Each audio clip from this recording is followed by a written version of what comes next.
South ఇండియాలోని అతి తక్కువ ధరలకి రత్నాలనందించే ఏకైక సంస్థ 6JVR. దేశం మొత్తంలో క్రిటికల్ థింకింగ్ విషయంలో, క్రూషియల్ సిచ్యుయేషన్స్ని హ్యాండిల్ చేసే విషయంలో ఎవరు అత్యుత్తమంగా వ్యవహరిస్తారు? ఇన్ని రాష్ట్రాలు, ఇన్ని రకాల భాషలు, భిన్న జాతులు, భిన్న సముదాయాలు ఉన్నటువంటి భారతదేశంలో అలాంటి ప్రత్యేకత ఎవరికి ఉంది? దానికి సమాధానం ఇచ్చేటువంటి ప్రయత్నమే ఇండియా స్కిల్స్ రిపోర్ట్ 2025 రిలీజ్ చేసింది. దేశవ్యాప్తంగా ఉన్నటువంటి అన్ని వర్గాల నుంచి, ప్రొఫెషనల్స్ నుంచి, ప్రధానంగా ఇంటెలిజెన్స్ విషయంలో, క్రిటికల్ థింకింగ్ విషయంలో చేసినటువంటి రిపోర్ట్లో తెలుగు రాష్ట్రాలు నంబర్ 1గా నిలిచాయి.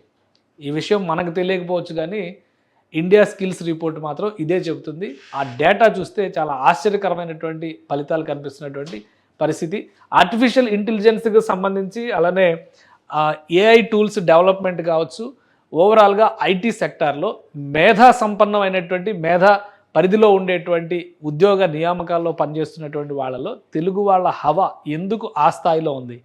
అగ్రరాజ్యాల నుంచి అనేక దేశాలు తెలుగు వాళ్ళకే ఎందుకు ప్రాధాన్యం ఇస్తున్నాయి అనడానికి సమాధానంగా మనం ఈ రిపోర్ట్ను చూడాల్సింది. ఇండియా స్కిల్స్ రిపోర్ట్ 2025 ఈ రిపోర్ట్ని వివిధ సంస్థల ఆధ్వర్యంలో చేసినటువంటి రిపోర్ట్ ఇది. అలానే ఇది ఎవరో తెలుగు వాళ్ళకి సంబంధించినటువంటి రిపోర్ట్ అనుకోవడానికి కాదు, లేదా మన వాళ్ళు మనకు చేసుకున్నటువంటి సర్టిఫికేషన్ అనుకోవడానికి కూడా అవకాశం లేదు. ప్రతి సంవత్సరం ఇలాంటి డేటాని ప్రాసెస్ చేయడం ద్వారా ఇండియా స్కిల్స్ రిపోర్టుకు సంబంధించినటువంటి వివరాలని వెల్లడించేటువంటి ప్రయత్నం చేస్తున్నారు. ఈ సంస్థ చేసేటువంటి ప్రధానమైనటువంటి అంశం ఏంటంటే, ఓవరాల్గా వివిధ టెక్నాలజీ సెక్టార్లో పనిచేస్తున్నటువంటి వాళ్ళ మేధస్సు, వాళ్ళ ఆలోచన విధానం, పనితీరు, వాటి ఆధారంగా సాధించినటువంటి విజయాలు, వీటన్నిటిని బేరీజ్ వేసుకొని ఒక రిపోర్ట్ తయారు చేస్తుంది. గ్లోబల్ టాలెంట్ మొబిలిటీ ఏ విధంగా ఉందనేటువంటి విషయంలో సూచిస్తూ దీనికి సంబంధించినటువంటి డేటాని ప్రతి సంవత్సరం రిలీజ్ చేయడానికి ఈ టీమ్, ఎగ్జిక్యూటివ్ మేనేజింగ్ టీం, దీనికి సంబంధించినటువంటి టీం, ఇందులో కూడా తెలుగు వాళ్ళు ఎవరో ఉన్నారా లేదా అనేది కూడా ఒకసారి మనం చూడాలి, ఎందుకంటే అన్ని నార్త్ ఇండియన్ పేర్లే ఎక్కువ కనిపిస్తున్నాయి.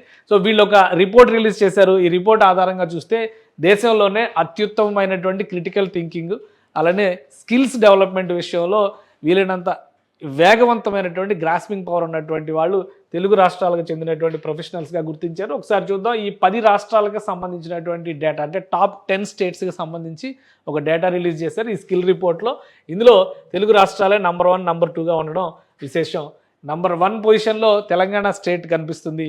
37.70 స్కోర్తో తెలంగాణ స్టేట్ నంబర్ 1 పొజిషన్లో ఉంది. నంబర్ 2 పొజిషన్లో ఆంధ్రప్రదేశ్ ఉంది 33.23తో.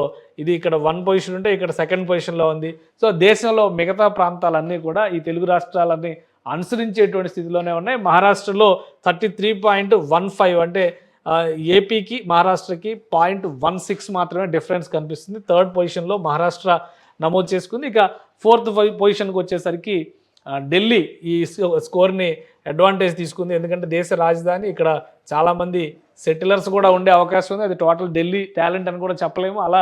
అలాంటి లెక్కలు ఇంకా డీటెయిల్గా లేవు, కానీ రాష్ట్రాల వారీగా చూసినటువంటి విషయంలో మాత్రం 4th పొజిషన్లో ఢిల్లీ కనిపిస్తుంది. 5th పొజిషన్లో కర్ణాటక 31.5తో 5th పొజిషన్లో ఉంది.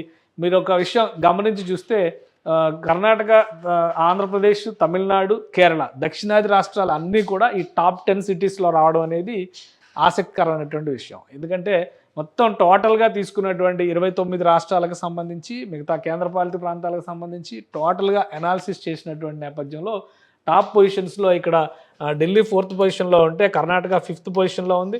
కర్ణాటక తర్వాత పొజిషన్లో చూస్తే కనుక ఉత్తరప్రదేశ్ కనిపిస్తుంది 6th పొజిషన్లో. ఉత్తరప్రదేశ్ తర్వాత కేరళ 7th పొజిషన్లో కనిపిస్తుంది. 8th పొజిషన్లోకి వచ్చేసరికి మళ్ళీ తమిళనాడు కనిపిస్తుంది. దక్షిణాది రాష్ట్రాలన్నీ కూడా టాప్ లెవెల్స్లోకి వచ్చినటువంటి, ఇక చివరి 2 స్థానాల్ని పంజాబ్, హర్యానా దక్కించుకున్నాయి. పంజాబ్ 22.81% ఉంటే హర్యానా 27.45% ఉంది. సో ఇక్కడ చూస్తే లాస్ట్ పొజిషన్ పంజాబ్గా మనం చూడాల్సి ఉంటుంది.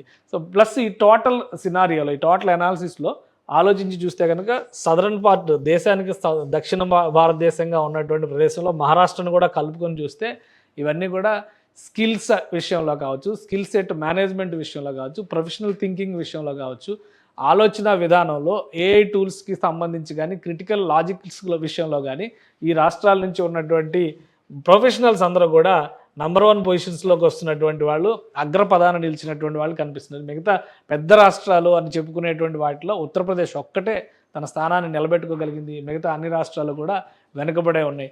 టాప్ 10 పొజిషన్స్కి సంబంధించి ఇండియా స్కిల్స్ రిపోర్ట్ ఇచ్చినటువంటి డేటా ఇది. ఈ డేటా ప్రకారం చూస్తే కనుక దేశంలో టాప్ పొజిషన్స్లో ఉండేటువంటి స్థానాలు దక్కించుకుంటున్నటువంటి వాళ్ళల్లో తెలుగు వాళ్ళే ఎక్కువగా ఉన్నారు. తెలుగు ప్రజానీకం అంటే 2 తెలుగు రాష్ట్రాలను చూస్తే కనుక నెంబర్ 1, నెంబర్ 2 కలిపి చూస్తే కూడా ఆంధ్రప్రదేశ్ ఒక సెకండ్ పొజిషన్లో ఉంది, తెలంగాణ ఫస్ట్ పొజిషన్లో ఉంది. సో ఈ 2 రాష్ట్రాలను కలిపి చూస్తే కూడా మిగతా రాష్ట్రాలన్నిటికంటే కూడా నెంబర్ 1 పొజిషన్స్లోనే ఉండేట్టుగా లిస్ట్ చూస్తే మనకు అర్థమవుతుంది. సో ఈ స్కిల్ రిపోర్టు చాలా ఇంపార్టెంట్ రిపోర్టు. ప్రొఫెషనల్ డేటాకి సంబంధించి, ప్రొఫెషనల్ వర్క్ కల్చర్కి సంబంధించి చాలా ముఖ్యమైనటువంటి డేటాగా దీన్ని మనం చూడాల్సి ఉంటుంది. అందుకనే తెలుగు రాష్ట్రాల నుంచి వెళ్ళేటువంటి వాళ్ళు సాఫ్ట్వేర్ ఇంజనీర్లు కావచ్చు, ప్రొఫెసర్లు కావచ్చు, డాక్టర్స్ కావచ్చు, వీళ్ళందరికీ కూడా విపరీతమైనటువంటి డిమాండ్ అగ్రరాజ్యాల్లో కూడా ఉండడానికి ప్రధానమైన కారణం స్కిల్ ఇండియా రిపోర్ట్ చూస్తే ఎవరైనా అర్థం చేసుకోవచ్చు. సుమన్ టీవీలో మీ పర్సనల్ అండ్ బిజినెస్ ప్రమోషన్స్ కోసం కింది నెంబర్కి కాంటాక్ట్ చేయండి.